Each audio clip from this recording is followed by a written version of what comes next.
Welcome to this LinkedIn Live on ICF Coach Certification and Credentialing Journey. My name is Subash. I'm an MCC ICF and founder, Regal Unlimited. I'm primarily a CXO coach. I split my time between coaching leaders and mentoring coaches. Why, why ICF Credential, right? That's the first question I want to address. Coaching is a process that helps us to help people transform themselves. See, at the core of professional coaching, we are talking about transformational impact on our clients.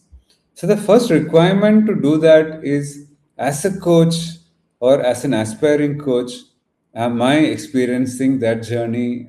Am I committed to that journey? It's just not a sprint to become a coach, but it's a marathon to become a coach. That is the first one. Am I committed to the journey to become a coach? Number two, more important, along the journey, right, while I'm traveling to become a coach, am I experiencing the transformation shift? Because if I don't experience that shift, even at a very basic level, how can I partner with my clients in the future to enable them to experience the transformation shift? So it's very essential that I am willing to go through that transformation process myself on the journey to become a coach. It is not transformational, right? If it is just a transactional shift in achieving some worldly goals, it is not coaching. Coaching is transformational. Just as one of the gurus in coaching, Sir John Whitmore, who says coaching is leadership, and vice versa, right? Leadership is coaching. So unless I'm willing to go through the transformational shift myself, I'm not ready to coach others, right? And half-cooked knowledge is more dangerous than ignorance. So if you're not fully experienced, you're not embodying the coaching mindset, you're not embodying the coaching competencies, and half-cooked approach is implemented on our clients, God help those clients. Please don't do that. Yeah, because it's a very sacred space. Coaching is a very, very sacred space, and we can't bring in our jugaad mentality into coaching, because you're going to touch lives through coaching. Yeah, so that is the first 2 points of becoming a coach. Now, I just got off a call with somebody who's 65. I'm trying to maintain the confidentiality. Somebody who's a very accomplished corporate leader, post retirement. He has been coaching, and he is also on some of the best B schools in India, helping the aspiring leaders and management leaders to become the great leaders that they can be. It's one of the best brands in the country. So he's considering ICF course certification because he feels there is something to learn, and that learning will happen with some amount of unlearning for sure. And there is something that he can bring in as a depth into the ICF, into the coaching practice that he already has. Right. So if you think third point that I am making is, if you think I am successful, I am accomplished, I have had my corporate training, B school experience, and everything in between, I can go and coach. No, there is something different about a coaching framework. And I'm saying this in the context of ICF. So if you're not trained in the coaching framework, then you may not be serving your clients to their full potential, and you may not be coaching to your full potential. So there is something to learn, unlearn, and relearn when you travel this journey to become a coach. There is no escape. And again, there are some 4.5 million coaches on LinkedIn, whereas ICF credential coaches is around 200,000 or something. You take all the past coaches who may not be on the ICF, maybe 2 lakh, 200,000, and where is 4.5 million, where is 200,000? Even if you include other schools, other reputed schools, there are just a couple of them globally. There are too many coaches out there who are not trained, certified, or credentialed, who are practicing coaching. And I can guarantee you, in the name of coaching, they may be actually doing consulting, they may be doing therapy, they may be doing counseling, or good old training, right? But that is not coaching. There is something to learn as a coach when you travel this path. I got into this space after 2 decades of corporate experience, very successful corporate career. But when I made this pivot, I chose to go for my PCC, get my PCC, then I started my practice. Yeah. So there's a lot of benefit in getting training, getting certification, and then start coaching because you need the framework. But as you practice, as you move towards mastery in coaching, you're not dependent on ICF or any framework to that extent. You transcend that also within the ethical framework of the professional practice of ICF coaching. That is what true mastery in coaching is. But that is, the flow state comes much later on a very strong foundation of the science and the process of coaching. So it's absolutely essential that we go through the rigor of training and certification before we become a professional coach. Now, ICF mandates couple of things before you become a coach. There is minimum hours of training, 60 hours of training, 10 hours of mentoring, 100 hours of practice, and some additional assignments which are unique to every coaching school, that certify. Then there is an evaluation. Coaching recording is evaluated. You make the grade. So these are all the requirements if a school like we run a ICF accredited program level 1 for ACC. Of course, there is an alternative route portfolio which is slightly different. This far more integrated and considered to be the benchmark within ICF to get an ACC. So the process of the journey that I mentioned earlier will involve all these 60 hours of training, 10 hours of mentoring, 100 hours of practice, some reflection, and some assignments, and an exam, finally the exam, right? Those are the 5 steps that take you to become an ACC. Something similar for PCC also. 100 hours becomes 500 hours of practice. And for MCC, it is 2,500 hours of practice. And every element that has been thought through and every school, like we build that rigor into the program for the journey to make it truly beneficial for you when you practice tomorrow as a coach. Yeah. So that is the why and partly the how. Now, another frequent question that we get is, who is eligible to become a coach? ICF does not have any minimum eligibility criteria as such, but we at our school, coaching school, we look at someone who's got 10, 15 years of experience, has seen the world, has some work experience, not necessary that corporate, but any kind of worldly experience, including homemakers, right? That 10 to 15 years of experience in life and work is something that we look for because then you have experienced life to some extent.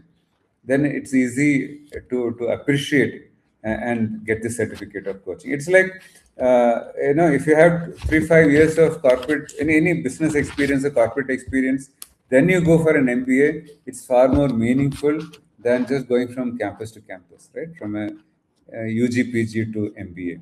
Same here, right? So eligibility is that number one. Number two, you should be willing to work with people. You should enjoy touching lives, if I can use that phrase, right? You see that as a blessing that I can work with people to realize their potential. Yeah, that is something that you should look at. So somebody who works with people in the sales role, business role, HR role, you do not automatically qualify to become a coach, right? There's something deeper there. Yeah, so that's another important facet. The third one is, you know, you should be comfortable to stay away from the spotlight, right? A coach is always in the background. If I prefer to be in the spotlight, to be on the stage, then maybe coaching is not for me. This is something that you should consider. I've had a CEO of a fairly large company in Bangalore who is very flamboyant CEO. I would say he was little tilting towards alpha male when we got connected. We did some coaching conversations. He made some big shifts. Then he said, "This is fascinating. I want to also learn to coach so that I can manage my team better." He did some training certification with us.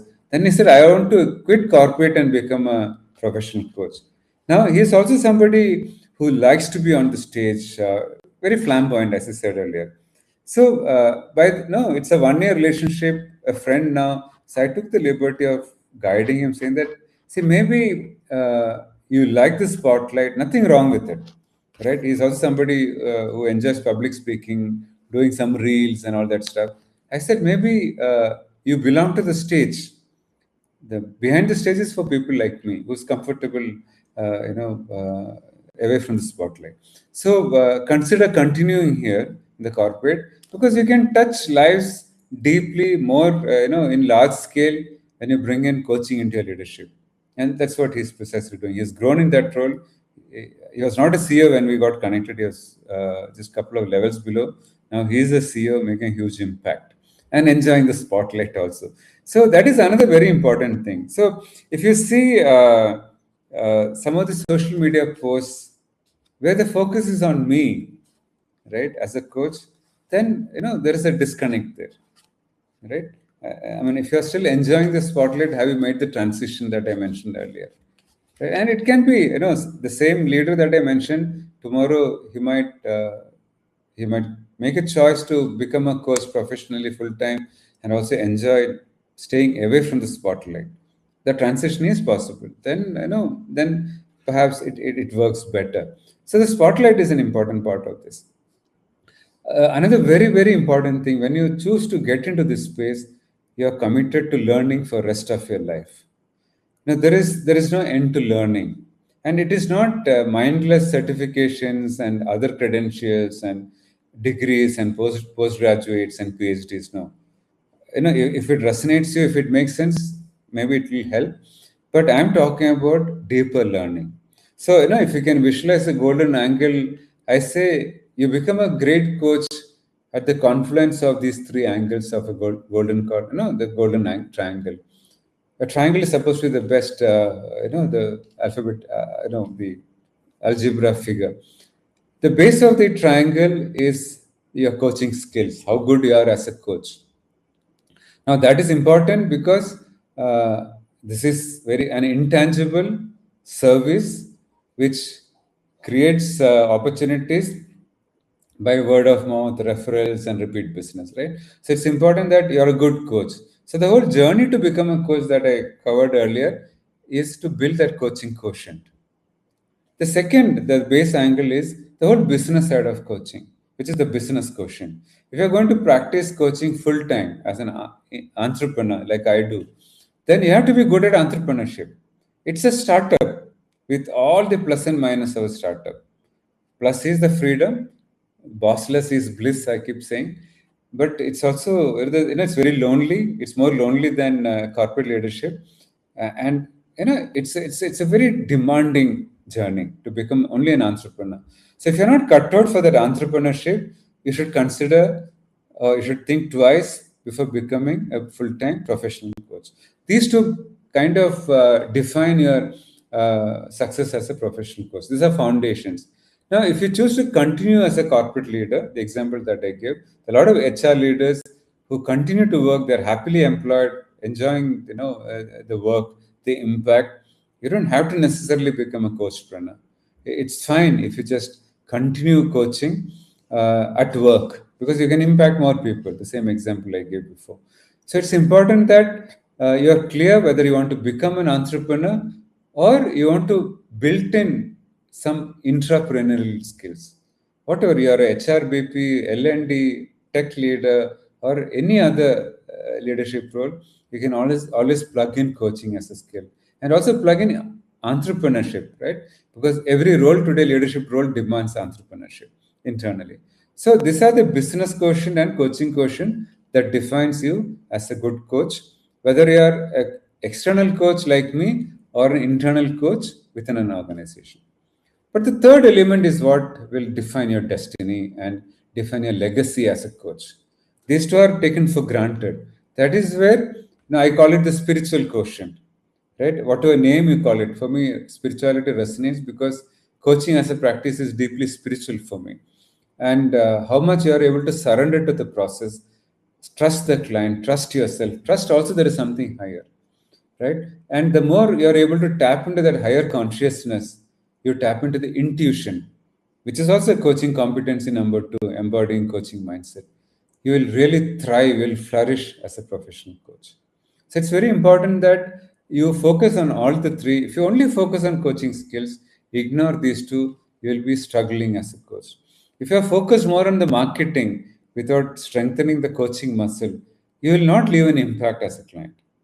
We see both these kinds of coaches, right? You think that social media defines my success as a coach. No, it's a lie, right? Social media plays a very limited role in your business growth as a coach, right? Your coaching skills and your coaching experience, the experience that the client has, and the repeat business, the referral is what would define more. But both are important, right? And again, social media plays a very small role. I'm repeating, right? LinkedIn, Facebook, or Insta is not what will give you, leads. It's something more than that. But the spiritual quotient plays a very important. So when you're able to tap into all the three quotients and practice consistently in a flow state, you become a great coach. Yeah. What are the career opportunities for coaching? Now you want to become a professional coach, you want to practice, the power of coaching. Then you can become an internal coach in organization. That is there's a lot of organizations that have internal coaches. You can continue to play the current role. No change there. You just continue to play the current role at work. You plug in the leadership skills through coaching and mentoring. You'll start seeing your power start showing up as a great leader. So it's a great leadership plug-in as a professional certified coach when you start implementing that at work. So one and two are internal to organization. Third one, as I said, is an external coach, like I do. Right? Again, there are a lot of finer details about that. Do I promote me as an individual as a coach, or I set up a company? So as you know, I floated Regal Unlimited because I knew that it's not about me. Again, it's a spotlight, right? The spotlight should be on the brand, the company. So that's why the t-shirt carries the firm's name, not my name. The company is also registered with GST and other stuff. So you can also be an entrepreneur, whether in your own name or in the name of a company. uh, you can also join in a way, like other entities, private entities, or you can partner with two three fellow coaches, friends who are in the similar space, and launch a business. That's a variant of coach entrepreneurship. uh, I feel there is some merit in collaborating with somebody so that you're not alone, you're not lonely. But in my case, I started off as a solo entrepreneur. For first couple of years, I was only doing coaching. Then I was introduced to mentoring coaches. I tested that for a few months or couple of years. Then I just settled down that this is what I'm going to do rest of my life. So coach training is almost in the 11th year. Coaching, the 14th year, 13 years completed now. Yeah. So it's also good to look at what you want to do. So the career opportunities are both internal to organization, external to organization. What I would add here is, having seen this over the last 13 plus years, ICF has become pretty much the benchmark for coaching. So all those freelancers who call themselves coaching are also joining us for becoming an ICF credential coach. It helps. Yeah. Um, Also, a very important data point: ICF has got three levels of credentials: ACC, that is Associate Certified Coach; PCC, that is Professional Certified Coach; and MCC, Master Certified Coach. You can start with ACC or PCC, but to move towards MCC, you have to be a PCC. Only if you're a PCC, you can go for a MCC. Yeah, that's another important point for you. Yeah, in the last few minutes, I also want to share a little bit about what we do and how we are different at Regal Unlimited. So at Regal Unlimited, we offer both coaching and coaching certifications or coach trainings. We do coach certification on the ICF path, and we also do some in-house programs for corporates. So in-house programs are something like leader as a coach, manager as a coach, building a coaching mindset, for coaches and leaders, and variants thereof. We also do vision 2030, for example. That also we do. Yeah. So there are different things that we do for the corporates in-house to bring in a coaching culture into their organizations. Now, in the realm of coaching certification for ICF, we offer ACC and PCC, which is ICF accredited level 1 and level 2. Yeah. We also offer coaching services. You can see it on our website. Coaching services is both one-to-one and systemic team coaching, all based on ICF framework. We also have a platform, internal platform of alumni coaches from our different programs. We call it Regal Coaching Consortium. This is a consortium of professional coaches, all ICF credentialed, from diverse background, experience in different parts of the world, you know, working independently, and some of them in the organizations also. We are a 600 plus strong community of coaches spread across the globe. The consortium is by the alumni and for the alumni. Some of us are doing volunteering and providing leadership, and we are supporting the alumni community. So we don't offer a classical B school placement services, but we help you, take off in your coaching practice. So we offer both online and offline. We used to be only offline before we started, but after after the COVID, we had to go online. So we have both online and offline. The next cohort for ACC Online is starting on 23rd May and in person at Chennai on 22nd May, right? That is a Friday, and 23rd is Saturday. We are also starting a year-long PCC program in person at Bangalore in July. The PCC program, we do one in January, which is primarily online, and one weekend in person at Bangalore. So it's slightly hybrid. And in July, we do in person. The in person is for 1 year, repeating. So every quarter for 2 days we meet, and then there's a lot of work in between. Because PCC is more rigorous with us. All our programs are very rigorous, so that's something that we take pride in, because we're trying to create the best ICF ecosystem in the country of this part of the world. Yeah. Those are some of the things that I want to share on this. If you have any questions, feel free to connect with us. Happy to respond one-to-one. Our website has a chat option. You can go to the WhatsApp or drop a line at info@Regal Unlimited. We are happy to respond to all your queries. Yeah. If no questions, happy to connect one-to-one and then answer. Yeah. Final point: coaching is a calling. As I said in my opening remarks, this is not something you get to find one morning and say that I'm going to become a coach, or I'm going to start coaching, or I'm going to start a coaching practice. No, coaching is a calling. It's a very sacred space, as I said earlier. So let us not bring in and dilute this with the jugaad mentality, right? There is no shortcut to transformation, right? Somebody said transformation is not easy. Ask the caterpillar, some American author. So this is as deep as that. There is no going back, right? And when you start embodying coaching mindset, which is ICF coaching competency number 2, embodying coaching mindset, there is no going back. There is no butterfly to caterpillar. And that is the transformation that we are speaking of. And all the rigor of the program is a minimum requirement. Then it is about what we bring in as a lifelong learning, reflection, practice, and the process of self-improvement, deep work, right? That the popular book, Deep Work. These are things that make us a great coach. Once we achieve these minimum levels of proficiency, it's a great space to be.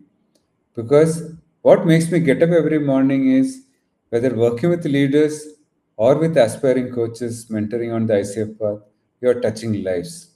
It's an absolutely amazing experience when you touch lives one at a time, right? Even the group settings, you're still touching lives one at a time. And that's a huge learning experience ourselves, because the client is also holding the mirror to us. So there are a lot of points for us to reflect, step back, learn, unlearn, implement, practice, and make the transition. It's a fascinating experience. Yeah, that's why I call it. It's deeply spiritual. Thank you for joining. Looking forward to connecting with you with your questions, and hope to see you, some of you, in our upcoming online 23rd May or in person at Chennai 22nd May. Thank you. Take care.